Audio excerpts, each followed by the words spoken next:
Boa tarde, sejam bem-vindos. Kellen.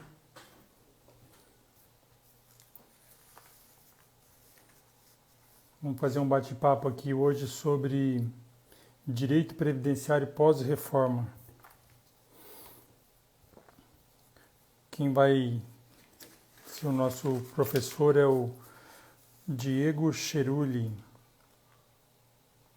que é advogado e professor nessa área de direito previdenciário.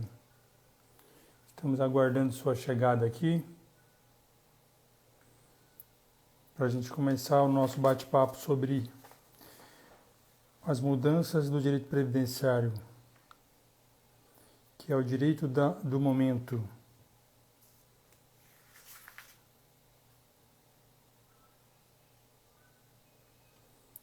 Direito previdenciário pós-reforma.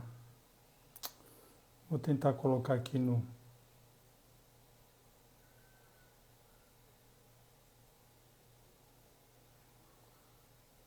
Fixar. Engraçado, esse negócio não fixa.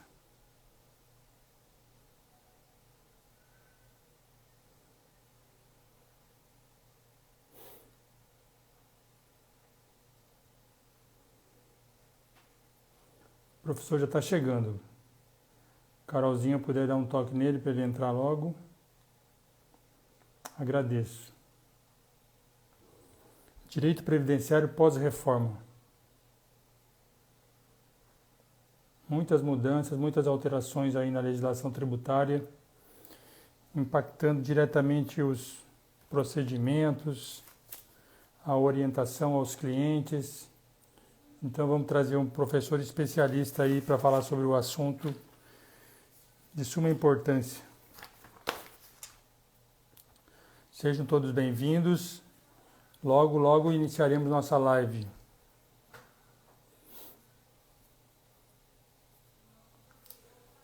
Professor Diego Monteiro Cheruli, especialista em Direito Previdenciário e Direito Tributário, secretário-geral do Instituto Brasiliense, de Direito Previdenciário, diretor de Assuntos Parlamentares do Instituto Brasileiro de Direito Previdenciário, o IBDP. Atualmente é advogado e assessor jurídico da Associação dos Aposentados Pensionistas e Idosos do Distrito Federal. O professor possui vasta experiência na área do direito, com ênfase no direito previdenciário e tributário. É autor das propostas de projeto de lei 172/2014, que trata da desaposentação, e do PLS 143/2015, que trata da extensão da regra 8595 aos já aposentados pelo RGPS, Regime Geral de Previdência Social, dentre outros projetos de lei e emendas. Então, é uma pessoa altamente capacitada aí para conversar com nós sobre esse assunto.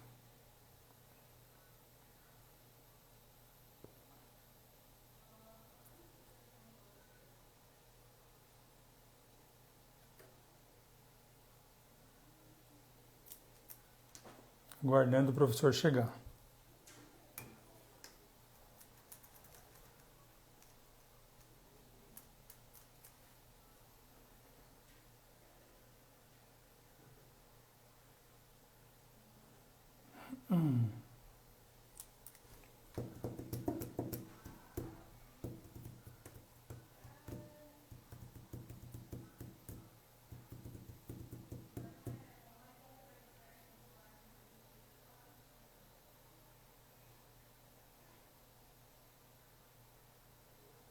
Priscila, seja bem-vinda, Priscila.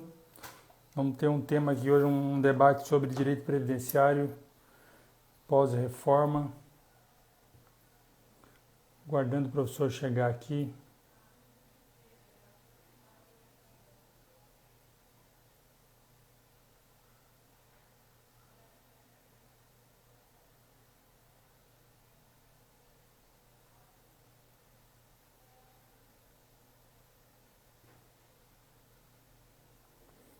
Isso aí, temos que rezar mesmo pela reforma. Para que tudo dê certo. Que o Brasil entre numa linha de sucesso aí com a Previdência.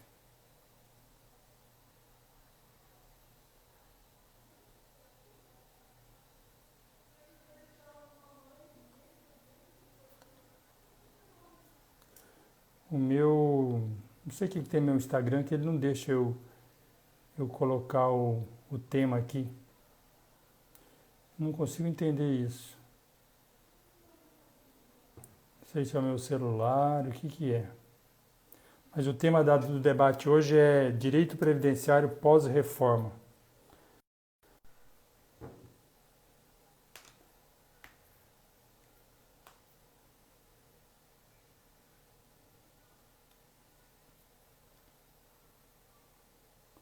Olha ele aí, chegando o professor. Seja bem-vindo, professor Diego.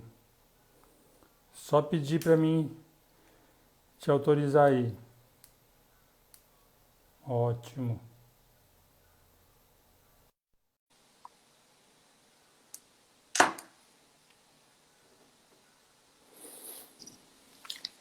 Olá, Boa tarde, professor Diego. boa tarde, tudo bem? Tudo bem com você? Como é que tá as coisas em Tudo Brasília? jóia. Seco, frio Ah, e é todo dia frio. um medo diferente. Brasília é um terror, né? É, não é fácil não. É, Esse tempo de agosto, Brasília é seco mesmo, muito seco. muito seco, muito seco. Mas É pelo menos verdade. tá fresco, né, professor? Você falou que tá friozinho, né? Tá frio aqui. De manhã tá Aqui, fazendo 8, 10 graus. aqui em Cuiabá é seco e quente. Qualquer coisa pega fogo. É verdade. Professor, E- professor Diego, seja bem-vindo. É uma satisfação aí recebê-lo para esse debate com o nosso tema de hoje, que é direito previdenciário pós-reforma. Sim. A gente sabe que essa reforma aí deu uma sacudida no direito previdenciário, né? Uhum. E então temos muitas coisas aí para aprender. Muita gente está meio perdido ainda no que mudou, no que não mudou. Tem muitas dúvidas ainda pairando aí sobre esse tema. Uhum. Então, seja muito bem-vindo. Enquanto você entrava aqui, já falei de você, já li seu currículo. Legal. Então, e vale lembrar também que você faz parte do nosso corpo docente da pós, que nós vamos iniciar aqui de Direito Previdenciário, e sempre uma satisfação aí. Então, seja bem-vindo e vamos ouvi-lo aí, professor. Vamos lá, então. É um prazer estar com vocês aqui essa noite, né? E falar direito previdenciário na pós-reforma, né, é um pouco complicado, porque nós ainda estamos vivendo um período transitório de normas. Né? Uhum, Falam assim, quais são as novas regras? Nós temos regras transitórias vigendo e regras de transição. Porque a Constituição, quando ela foi reformada agora em 2019, e gerou a emenda número 103, ela designou a lei, a regulamentação e o estabelecimento dos critérios, como idade mínima, tempo de contribuição, fórmula de cálculo, tudo. Então, o que antes vinha uma boa parte regulamentada pela Constituição, agora passou a ser regulamentado por lei, pode ser regulamentado por lei. Desde que ela foi aprovada no passado, publicada no dia 12 de novembro de 2019, nós estamos aí na esperança dessa lei chegar. Uma esperança desesperadora, né? Porque do jeito que o processo legislativo dessa reforma foi tocado, se for o mesmo do processo legislativo da regulamentação, nós teremos problemas graves, gravíssimos. Tá? Esse texto que foi aprovado, inclusive, há muito eu bato nele, porque eu atuo muito aqui pelo IBDP, o Instituto Brasileiro de Direito Previdenciário, qual eu sim. sou secretário-geral e diretor de atuação parlamentar. Né? Então, nós atuamos muito, propusemos, fomos autores de uma das minutas da reforma, né, que veio até a gerar a fórmula de cálculo dos pontos da regra de transição. Né? Então, nós fomos ouvidos em praticamente todas as audiências públicas, só que, infelizmente, os deputados não têm conhecimento da matéria. É uma matéria muito complexa. E é por isso que é importante estudar, porque o advogado também não tem. O advogado não tem o estudo de direito previdenciário como matéria obrigatória na faculdade, muito embora agora a OAB vá incluir nas provas da ordem, né, o Uhum, direito previdenciário, mas mesmo assim ela não é uma matéria obrigatória. E muitos advogados não têm nem noção. Mas é uma uhum, das áreas mais rentáveis do direito hoje, é o direito previdenciário. E o bom é que ele é silencioso. Né? A advocacia previdenciária não fica arrotando riqueza, arrotando poder, como outras áreas fazem, justamente porque nós mexemos com pessoas, com seres uhum, humanos, e dinheiro é uma consequência. Esse sim. processo legislativo, né, ele ele foi muito conturbado por conta da pressa. Foi muito rápido, ali, né, professor? Muito rápido, muito rápido, muito rápido. Mas assim, não foi só ano passado, o processo não durou 2019. Ele começou ainda com Dilma, né? O processo de reforma mesmo da Previdência começou com a presidente Dilma em 2014, quando ela editou a MP 664 e a MP 665. A 664 era a reforma previdenciária e a medida provisória 665 era a reforma trabalhista. Como ela não teve poder para aprovar esses projetos na inteireza do que queriam o mercado, foi um dos grandes motivos do impeachment, além da própria discussão política nacional que se instaurou em torno da corrupção, né? Mas ela demonstrou não ter poder no Congresso Nacional. Essas medidas provisórias, elas tratavam de várias matérias. Elas foram aprovadas, convertidas em lei, mas muitos do que foi proposto não foi aprovado, né? E ao contrário, outras legislações que vieram acompanhando essa medida provisória trouxeram benefício, como foi a regra dos pontos para afastar o fator previdenciário das aposentadorias, né? Toda aposentadoria, por tempo de contribuição ou por idade antes da reforma, tinha incidência desde 1999 do fator previdenciário. O fator previdenciário era o quê? É uma fórmula de cálculo extremamente elaborada, né, com vários fatores, mas que basicamente leva em consideração o tempo de contribuição, a idade do segurado e a expectativa de sobrevida. A intenção do fator previdenciário é alertar o segurado e falar, ó, você já cumpriu os requisitos para se aposentar? Ok, mas você vai aposentar com menos. Quanto mais você esperar, mais você vai aposentar. Né? Esse fator foi inquinado de várias ações de inconstitucionalidade, todas julgadas improcedentes pelo Supremo, dizendo que o fator era legítimo e legal, era constitucional. Né? Mas aí, durante a reforma da Dilma, incluiu o deputado Arnaldo Faria de Sá, né, PTB de São Paulo, fez um projeto de lei e conseguiu aprovar que era a regra dos pontos. Quando você somava 85 pontos a mulher a 95 pontos o homem, você tinha o fator previdenciário afastado da sua fórmula de cálculo do benefício. Isso gerava um aumento de 30%, até 40%, 50% do valor do benefício, porque o fator era bem cruel. Né? Então, isso iniciou a discussão da reforma a partir daí, em 2014, 2015. Teve impeachment, tudo meio parou, veio Temer, o primeiro ato do Temer foi iniciar uma nova reforma da Previdência, que foi a PEC 287. Temer também começou, mas não conseguiu, né? Não conseguiu por conta de toda uma articulação. Né? Logo pós-impeachment, né, as entidades se reuniram, eu tive o prazer de ser um dos autores, um dos fundadores da Frente Parlamentar em Defesa da Previdência, no Senado e na Câmara, a Frente Parlamentar Mista. Né? O presidente era o senador Paulo Paim, ela existe até hoje, mas essa frente congregou várias entidades nacionais em torno da reforma e, obviamente, muita discussão se travou. A proposta do Temer era bem cruel inicialmente, ela foi extremamente emendada e ela não passou por dois motivos. Primeiro é que a essência já tinha se perdido. Tinha muita emenda, tinha muita coisa, o projeto já estava todo bagunçado.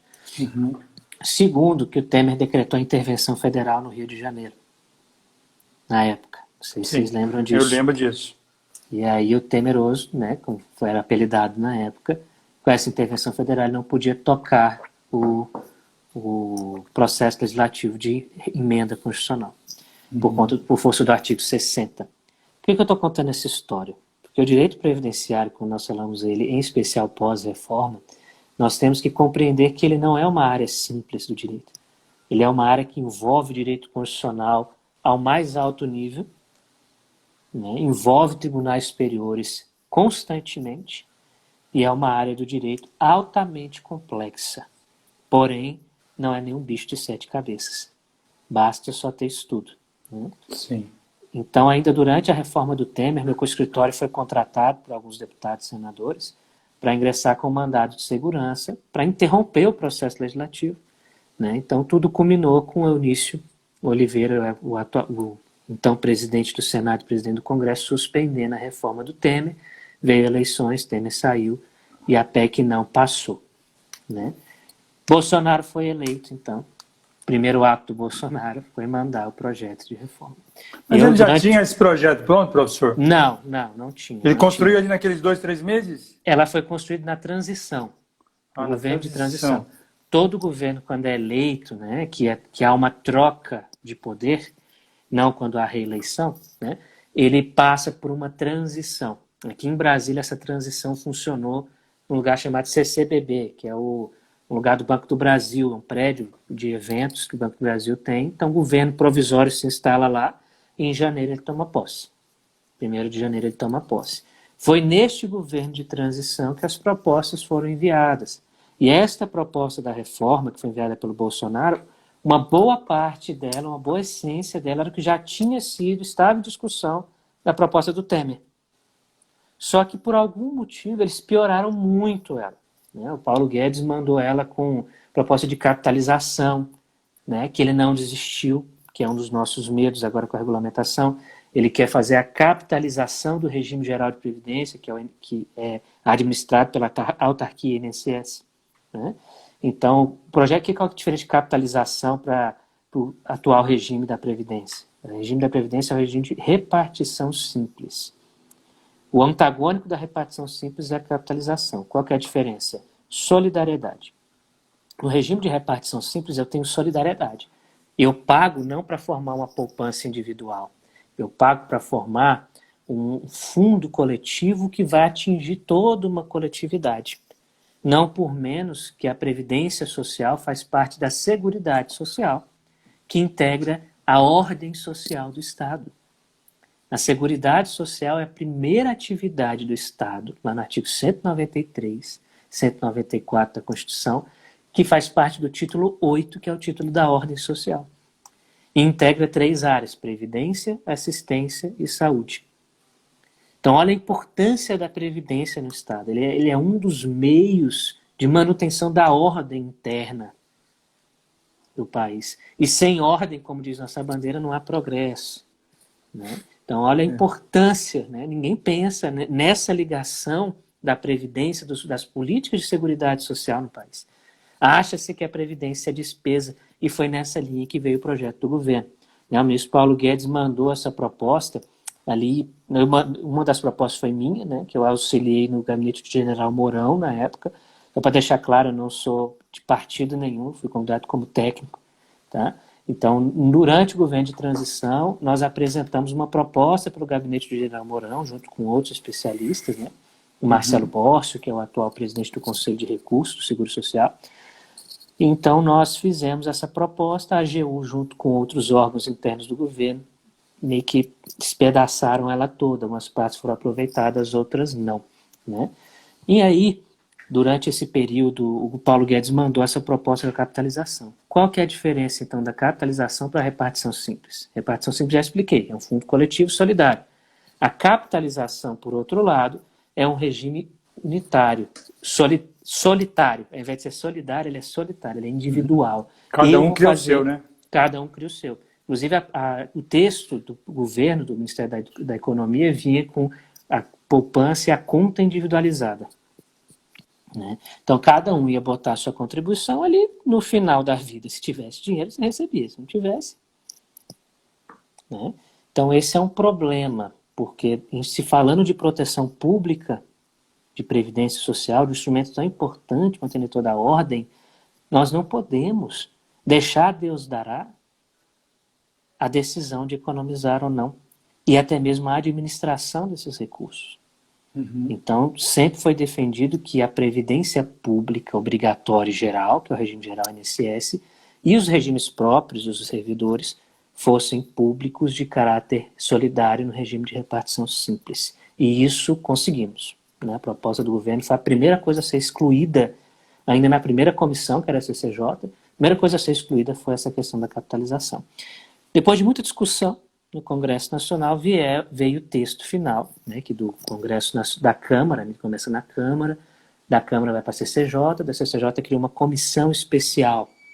Essa comissão especial é criada especificamente para discutir um tema, que no caso era a PEC 6, tá? Que virou a emenda 103. Tá? Essa comissão especial votou, foi para outras comissões, foi para o plenário, do plenário da Câmara foi para o Senado. Quando chegou no Senado, que foi o problema. Né? Porque o texto tinha vários entraves.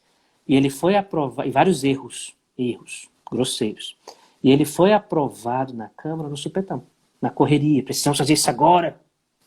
E ninguém entendia o porquê, mas tem uma explicação.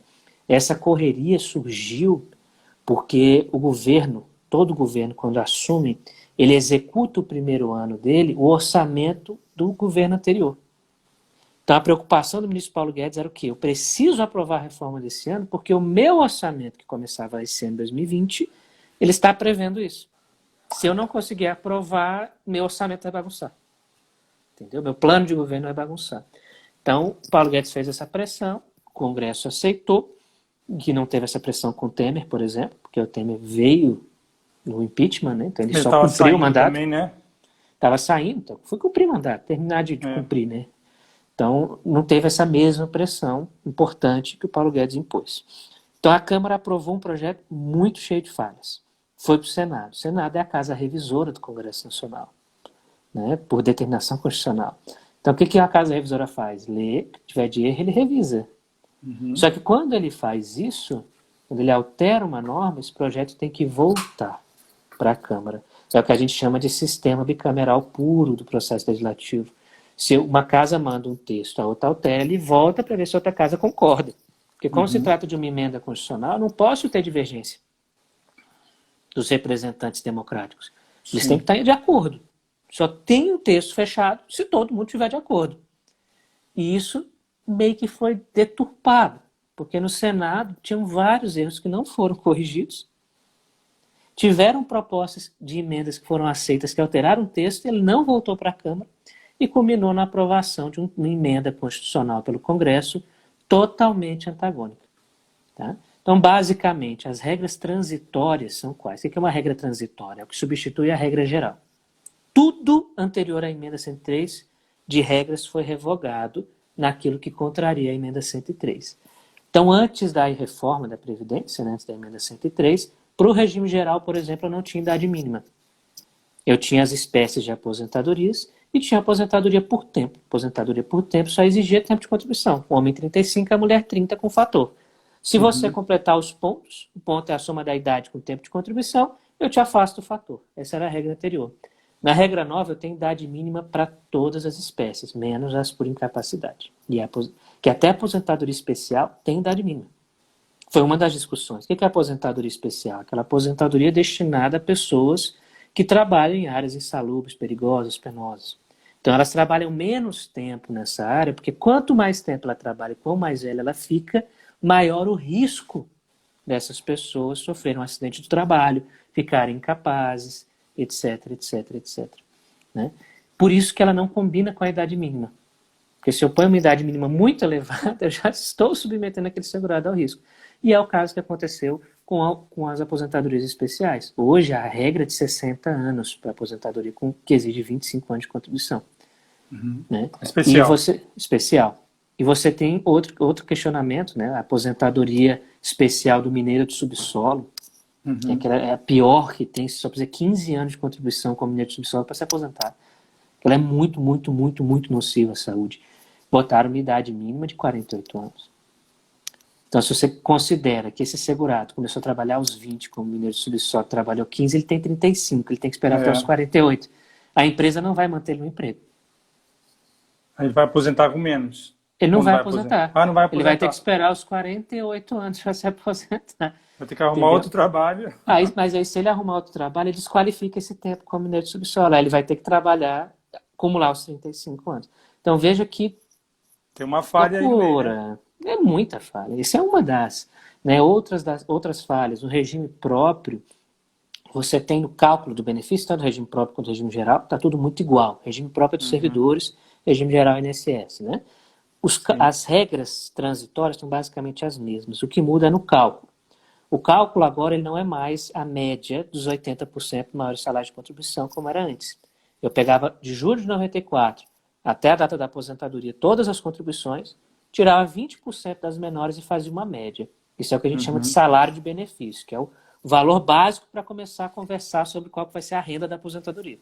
Aí cada benefício tem o seu coeficiente, tá, de contribuição, de seu percentual de contribuição. Sim. E daí, nessa reforma isso mudou. Primeiro que eu não excluo mais os 20% menores salários. A minha média é integral. De julho de 94 para cá, todos os salários. Isso acarretou uma redução média do valor dos benefícios. Além disso, nós temos que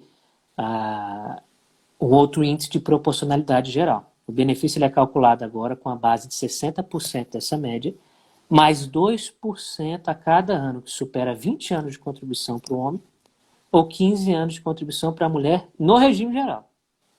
A mulher no regime próprio precisa começar aos 20 também. Em outras palavras, para a pessoa ter 100% da média, ou seja, ter aposentadoria por 100% que ela pagou, né, ela precisa de 40 anos de contribuição. O homem, tanto no regime geral quanto no próprio, e a mulher, 40 anos no regime próprio. No regime geral, 35. Então, ou seja, aumentou muito para você ter acesso a um direito que é seu. Além da própria idade mínima que já vem aí no benefício. Né? Então, essa regra transitória ela é bem cruel, né? E ela é transitória, como o próprio nome diz, ela não é definitiva. Quem vai substituir essa regra é a lei. Pode ser igual ou alterar. Pode ser pior, pode ser melhor. A lei, sim, ela vai... A hora que vier a lei, ela exclui o texto constitucional. Olha que loucura, né? Eu tenho um texto constitucional que tem menos poder que a lei. Né? Então, ela pode ser pior, como ela pode ser melhor. A lei é que vai mandar agora. Né? Quando acabar a transição, quando acabar o período transitório, professor, aí o que vai contar é a idade, né? A idade mínima é o requisito essencial. Idade mínima é 65 ou 63, né? 65 para o homem e 62 para a mulher. 62 para a mulher. E aí ainda o tempo mínimo de contribuição continua 15? 15 anos ou 20 anos. Né? Para o serviço público, 20 anos, para o regime geral, 15 anos. Entendi. Tá? Mas até isso tem divergência. Até porque isso. Em alguns pontos, algumas regras, a mulher precisa de 15, em outras ela precisa de 20. Então é tudo muito mal feito, essa é a expressão. Entendi. E aí quando nós questionamos isso no Senado, né, para o relator na época, que era o senador Tássio Gereissati, a proposta dele foi o quê? Trazer uma PEC paralela. Vocês devem ter ouvido falar da PEC paralela. Sim, dos estados, né? Isso. Não é aí que tá. Ela foi uma grande mentira. Nós apelidamos ela de PEC verdade, da balela. Né? Ela não aconteceu, né? Nós apelidamos ela de PEC da balela. Porque, na verdade, ela foi uma indução em erro. Que ela falou, é a PEC dos estados. Mentira. Nunca foi. Porque ela trata de várias matérias. Várias. Ela literalmente conserta pontos errados dessa emenda que foi aprovada. Tá. Só que o que ele falou? Eu não vou alterar agora, porque se eu alterar, volta para a Câmara, e se voltar para a Câmara, não aprova esse ano, 2019, eu preciso aprovar esse ano, 2019. Então, o que eu vou fazer? Eu vou aprovar essa do jeito que está e vou mandar uma PEC paralela que vai consertar, só que a balela está na balela até hoje. E você acha que vai sair essa PEC paralela? Nunca vai sair, ela nunca foi feita para sair.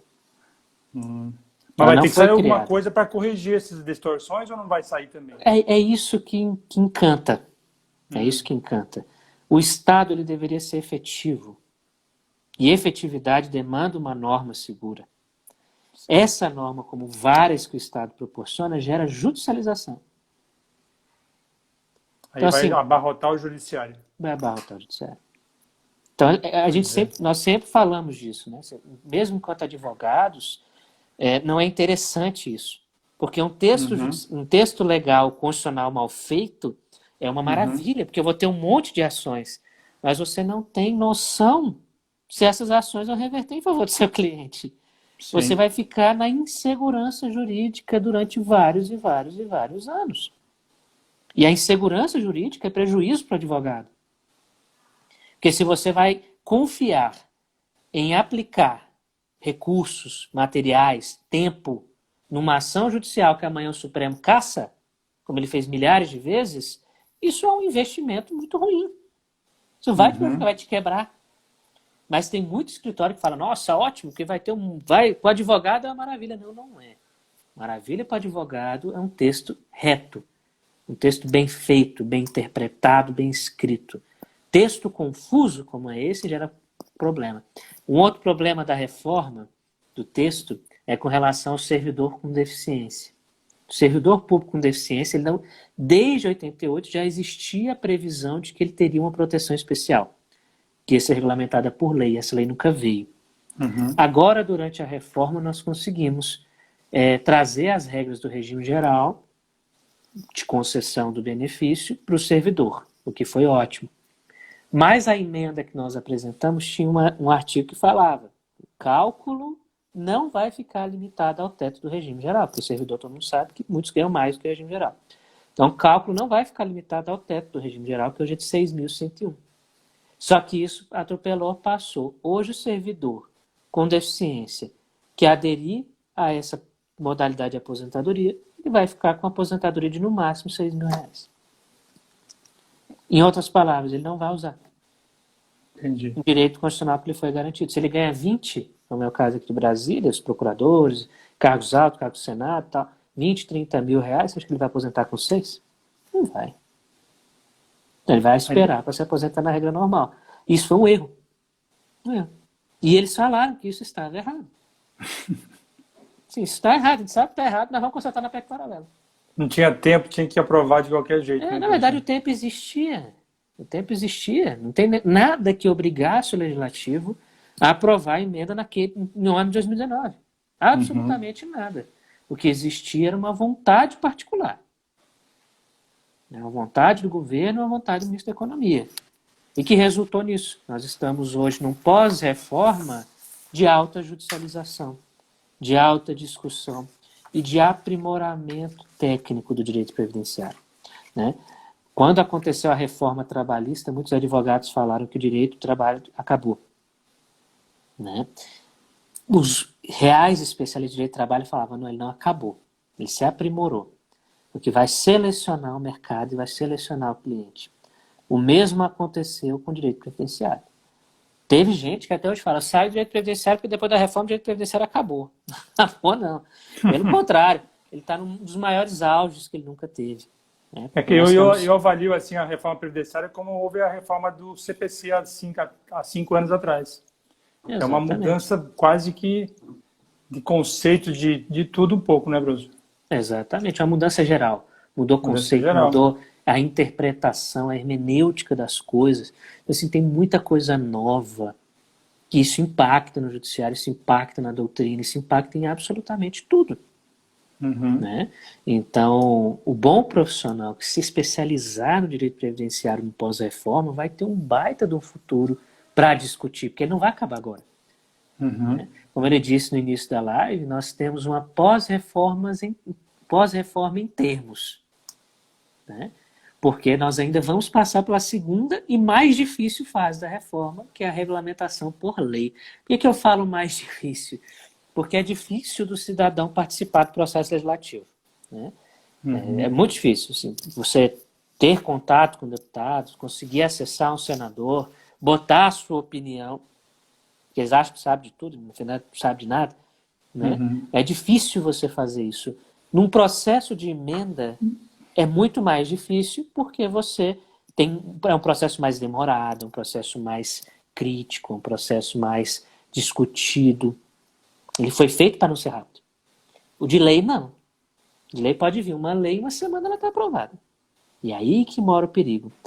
Porque se o governo manda algo, articula e aprova, acabou. O direito previdenciário mudou por lei. Meu Deus do céu. Então, essa é a grande dificuldade. Como é uma matéria de suma importância, de ordem social, você não pode ter essa desestabilização jurídica. Porque senão você gera um ambiente de insegurança e essa insegurança culmina na quebra da confiança. Se o cidadão não confia na norma do Estado, não confia no Estado, ele não se identifica com o Estado. E se ele não se identifica com o Estado, ele não participa com o Estado, ele se isola, ele corrompe, ele sonega, e isso gera efeitos para toda a sociedade. Né? E é isso que o Brasil não pensa. O processo legislativo tinha que ser aprimorado para garantir segurança e confiança. E o projeto da reforma, o processo da reforma, ele foi feito justamente para o contrário, para garantir desconfiança. Porque na desconfiança o homem não o sexo masculino, mas o ser humano, Homo sapiens, ele busca se proteger. Na desconfiança da proteção pública, para onde você vai tentar se proteger? Na proteção privada, banco, previdência complementar. Não à toa que desde o início da discussão com Dilma, em especial no Temer, que foi o ápice, o número de adesões à Previdência Complementar quintuplicou, né, privada. O que não é ruim. Que não é ruim. Tá? Eu não digo que a Previdência Complementar é o vilão, não é. Ela é um grande oportunista no momento. E um dos grandes interessados em que essa reforma acontecesse e que demorasse o tanto que demorou, tá? E quanto mais ela demora, mais instável fica. E na instabilidade vai se buscar uma outra forma de proteção. Né? Então, nós temos que ter isso em mente, né? Que o processo legislativo não pode ser esse ambiente de desestabilização. E é por isso que, inclusive na pós aí com vocês, tem-se um módulo de previdência complementar. Muita gente tem o medo de falar assim, a previdência complementar é um vilão. Previdência complementar é o bicho de 7 cabeças. Não é. Pelo contrário, é um ramo importantíssimo do direito previdenciário e em crescimento, não no Brasil, mas no mundo. Tá? Os Estados Unidos tem a base da economia americana, é fundada nos fundos de previdência complementar. Aqui no Brasil, a previdência complementar é muito pouco conhecida pela população em geral, né, professor? Muito, muito, muito pouco conhecida. Quase uma coisa assim que tem gente que nem sabe que ela existe. Muito pouca gente poderia dizer que conhece o efeito e para que ela serve muitas vezes, né? Sim, sim. Não somente isso, né? A previdência complementar é foco de mitos. E que mitos reais. Porque eu vou te falar bem sincero e direto, a previdência complementar aberta é uma porcaria. É um péssimo investimento. Falar de VGBL, PGBL para aposentadoria, péssimo, péssimo. Foge disso como o diabo foge da cruz. O banco vende como se fosse a melhor coisa do mundo. Sim. Por outro lado, a previdência complementar fechada, que é aquela de grupos profissionais, essa, se bem gerida, bem gestada, bem investida, é um baita de um negócio. Né? Não à toa que os servidores públicos hoje têm a FUNPRESP, né? Que é o Plano de Previdência Complementar do Servidor Público Federal. Tá? Tem a FUNPRESP-Ex, que é o pessoal do Executivo, FUNPRESP-LEG, do Legislativo, e o do Judiciário. Mas todos numa base só, sólida, onde o investidor, o servidor investidor, ele participa da gestão. Ele pode se candidatar a cargos de gestão, ele pode fiscalizar, pedir prestação de conta, tá junto. E sabe o que é o pior? Que a advocacia também tem. O advogado ele tem a previdência da OAB, né? É a OAB Prev. Pela Caixa, né? É a OAB Caixa Prev. de Assistência. Exatamente. Verdade. Então a OAB Prev está aí e o advogado investe. E o que mais me assusta é que a advocacia previdenciária não investe. Nós fazemos o planejamento previdenciário das pessoas e não fazemos de nós mesmos. Né? Então, assim, nós preocupamos se o meu cliente vai chegar na velhice ou numa futura incapacidade protegido, mas não pensamos nisso para nós mesmos. Né? Então, é algo a se conhecer. A previdência complementar fechada é super legal, tanto de estudo, quanto de atuação e quanto de proteção. Né? A previdência aberta no Brasil não é legal, por conta das altas taxas de juros, das taxas de administração abusivas que eles cobram, né? De todo o problema que a previdência complementar, por essas regulamentações monetárias, acabam impedindo que elas funcionem bem. Né? Agora, a fechada é um baita negócio. Basta você acompanhar. Bom, então, pelo que a gente percebe aí, professor, a reforma previdenciária é como se fosse uma pedra bruta que ainda tem que ser lapidada, né? Existe muita coisa para ser acertado, muitas dúvidas ainda pela advocacia, pelos militantes do direito previdenciário. Então, isso leva a um entendimento que a pessoa que gosta dessa área tem que procurar se aprofundar e se estudar muito o que aconteceu e tentar até ajudar aí seus parlamentares de cada estado, né, influenciando isso, né? Exatamente. Essa é uma questão importante, você tocou nesse ponto, porque existe aqui em Brasília, não só em Brasília, mas no Brasil todo, aqui é mais forte, uma área de atuação chamada advocacy. Advocacia em inglês, advocacy. É como se fosse um lobby? Não, é mais ou menos igual.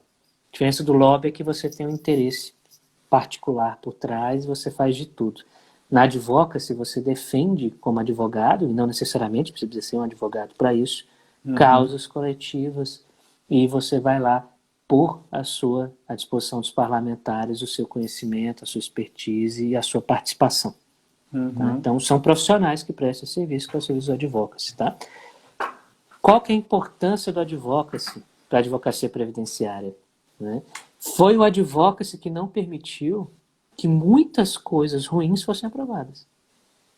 E quando você falou, tem que estudar para conversar com o parlamentar, não só para a área social, mas também para a área profissional. Isso é um ramo, isso é um nicho de profissão. Você pode se especializar em fazer parecer, em prestar consultoria para o parlamentar. Eu faço isso no meu escritório. Né? Você pode, e é uma área altamente lucrativa, você pode se especializar em ser o braço direito de questionamento previdenciário de um parlamentar. E isso acontece aqui comigo. Os parlamentares ligam, Diego, tal coisa está aqui, o que você pensa sobre isso? Eu acho que isso é uma porcaria. Não, acho que isso é ótimo, deputado. Bora para cima. Mas você até mesmo agir. Quando eu falei que é difícil o processo legislativo, é difícil para quem não conhece. Porque quem vive o processo sabe que ele é muito fácil. O deputado não é um monstro, não é um rei, não é um semideus. Ele está aqui, está em Brasília. Ou ele está aí na sua terra, no gabinete dele. Basta você chegar até ele. O negócio é que muita gente quer ser recebida de tapete vermelho. E se ele não merece ser recebido de tapete vermelho, o que você merecia ser? Basta chegar, enfiar a cara e falar, vim aqui te ajudar, vim aqui falar com você sobre tal tema, eu não concordo com isso aqui, eu acho que a saída boa é essa aqui, eu trouxe esse projeto de lei para você, vamos tentar botar isso para frente. Né? Então isso é importante, a participação do profissional especializado no processo legislativo, isso evita muito dano. Por mais que eu tente falar que o texto da reforma está ruim, e ele de fato está, ele é muito melhor do que foi apresentado. É muito melhor, muitas coisas ruins foram excluídas por essa briga da advocacia previdenciária e das entidades sociais, que fizeram um grupo forte, um núcleo forte de defesa, tá? E uma defesa não partidarizada. E vocês do IBDP também participaram muito efetivamente na época dos debates lá no Congresso, né, professor? Sim. Eu lembro que a professora Jane, o professor Emerson Lemes, todo mundo esteve lá junto, né? Discutindo, brigando pela reforma. Então eu vejo que esse instituto, ele é um instituto muito ativo no Brasil afora. Todos os estados aqui, também nós temos no Mato Grosso, nosso instituto aqui na UAB, né? Então eu vejo que é um caminho também, né? O Instituto dos Advogados Previdenciaristas, né? O IBDP não é de advogados, né? É um instituto científico, técnico-científico, que congrega todo mundo, advogado, juiz, tanto que o nosso presidente de honra é o professor José Antônio Savares, juiz federal do TRF4. Né? E temos outros, Fábio Souza, vários outros juízes, procuradores federais do INSS. É um ambiente de discussão, de aprimoramento de discussão. Né? E o IBDP também atua como amicure nos processos de repercussão geral. Então, além do processo legislativo, nós também estamos no processo judicial, no STJ, na TNU, no STF, sustentando oralmente, levando memoriais, levando razões de mérito e participando efetivamente de tudo. Tá? E isso é uma demonstração, não é porque é o IBDP. O IBDP conquistou isso por ser um instituto coletivo, ele não é pessoal, ele não tem dono. E essa é a intenção de toda pessoa. Você quer fazer uma mudança no mundo, tira a sua pessoa dessa mudança. Quando eu falo isso, é porque você não vai fazer para falar eu que fiz. Não é para mim, né? Eu que fiz, ou é para mim. Porque se for para você, ninguém vai querer. Exatamente. Né? E se você falar eu que fiz, você afasta, porque ninguém faz nada sozinho. É verdade. Né? Ninguém faz nada sozinho. Agora, a autoespecialização é importante. A especialização, como você bem disse, o processo legislativo aqui foi alterado, teve participação popular social por meio do IBDP, porque nós tínhamos Jane, nós tínhamos Adriane Bramante, nós tínhamos Emerson Lemes, Alexandre Triques, um pessoal de peso, professores de peso, uma boa parte que está fazendo parte dessa pós com vocês. Sim. Né? E é por isso que eu gosto de falar do processo legislativo, porque a pós, para mim, ela não pode ser algo estático. Vem cá que eu vou ler a lei com vocês. A regra de transição 1 é essa, a regra de transição 2 é aquela. Isso aí é só você ler que você vai entender. Decorar, até macaco decora. Entender é diferente. E você não vai conseguir entender com quem não participou. Né? Nós participamos de absolutamente todas as discussões. Então nós sabemos não só a vontade, o que está escrito na norma, mas a vontade da norma. A ratio legis. Eu sei qual que era o pensamento e a vontade do legislador. E é por isso que eu te falo, tem erro. Se você pegar o texto e ler, você não vai achar erro ali. Você vai olhar, tá normal. Quem não conhece, e não conheceu o processo de vai falar, tá bom, isso aqui não tem um erro. Tipo, tem uma vírgula fora do lugar, embora tenha. Mas não tem... Que erro que ele está falando que tem aqui? Quando você vê o erro, quando você analisa a vontade. A vontade do Congresso, a vontade do legislador era uma. A que foi expressada foi outra. Por exemplo, a que eu citei é da questão da pessoa com deficiência, o servidor pessoa com deficiência. O próprio servidor pessoa com deficiência, os parlamentares falaram, temos que proteger esse cara. Mas no momento algum eles falaram, ele vai receber só o teto do INSS. Isso foi uma omissão legal que gerou essa limitação. Então, aprender o direito previdenciário depende muito, não só da leitura fria da lei, ele depende muito da interpretação da norma, da vontade da norma, porque hoje o judiciário tem levado isso muito em consideração. O judiciário, quando ele está julgando as repercussões gerais, está se indo muito a fundo do processo. O que a norma queria?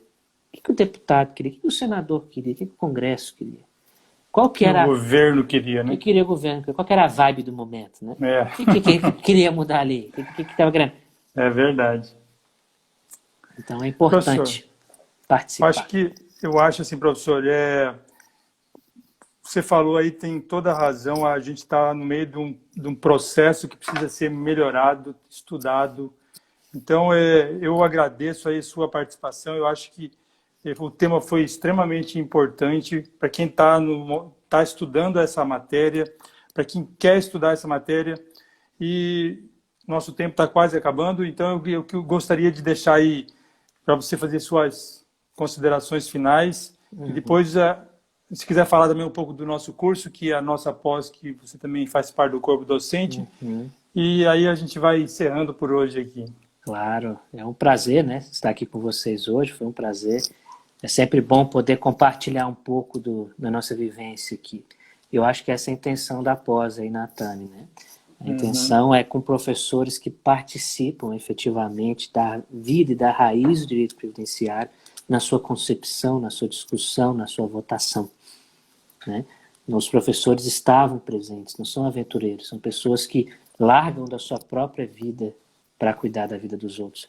Quando a gente fala dessa atividade aqui, de toda essa briga que nós tivemos no Congresso, muitos podem achar que vocês estavam ganhando dinheiro. Não estava. O IBDP é um instituto técnico científico sem fins lucrativos, nenhum diretor recebe. Pelo contrário. Pelo contrário. Paga para fazer parte. O pessoal sabe que eu tenho escritório desde 2011, eu quebrei meu escritório 2 vezes com isso. Eu larguei o escritório para lidar com reforma. E quando eu voltei, meu escritório estava. Eu aprendi, né, a lidar com as coisas, a fazer os dois lados sem prejudicar nenhum nem outro. Mas esse é um exemplo que, igual a mim, vários outros colegas fizeram. Aqui em Brasília, durante as conversas, durante a discussão das reformas, eu chamava pessoal, preciso de ajuda para colher assinatura, preciso de ajuda para tal coisa. Vinha gente do interior de São Paulo, veio gente da Bahia, do interior da Bahia. Teve um rapaz do Amazonas, teve que pegar 2 dias para chegar em Brasília. O pessoal do interior de São Paulo veio de carro, botaram todo mundo dentro de um carro de 5 lugares, eram 5 pessoas no carro de 5 lugares. Viajando de madrugada para perder o mínimo de tempo possível. Então, assim, tudo isso nós fizemos pela causa, fizemos pela ciência, pela técnica, e agora nessa pós nós queremos passar isso para vocês, passar para o pessoal, né? A experiência de quem viveu e de quem vive o direito previdenciário, da sua concepção, da sua aplicação. Né? Então essa é a importância da prática, da vida prática do direito previdenciário. É passar o teórico e principalmente o prático, né, professor? Sim, sim. Não só do processo legislativo, de tudo, né? Sim. Porque o processo legislativo impacta extremamente no judicial. Né? Exatamente. Bom, aqui a gente teve várias pessoas aqui, amigos que eu conheço, teve até juiz aqui participando, professor Daniel Carnio, que é nosso coordenador de empresarial. Legal. Tem um nosso amigo aqui, contador federal, Aldemir, que também é professor. Enfim, várias pessoas participaram. Teve uma colega aqui que perguntou se a nossa pós ela tratamento do processo previdenciário, também trata. Trata. Em alguns momentos aqui tem disciplina só de processo.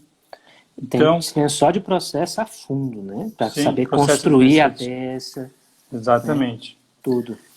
Então, eu gostaria de agradecer profundamente a sua disposição, professor, de ter batido esse papo conosco e deixar aqui o convite para todos que participaram, que têm interesse em aprofundar o estudo previdenciário, que nós vamos estar lançando aqui uma pós-graduação em Direito e Processo Previdenciário agora, final do mês de agosto, ela começa. Inicialmente, ela vai começar nesse modelo de plataforma ao vivo, enquanto não seja liberado aí as aulas presenciais. E depois, no decorrer do ano que vem, ela volta a ser presencial como de costume. Então, fica nosso convite para todos aí entrarem em contato e participar. E, mais uma vez, agradecer e dizer que a nossa live aqui vai ficar no nosso Instagram e no nosso YouTube. Quem não pôde assistir agora, poderá assistir depois. Obrigado, professor, e até breve nas nossas aulas da pós. Valeu. Obrigado, viu? Um abraço. Um abraço.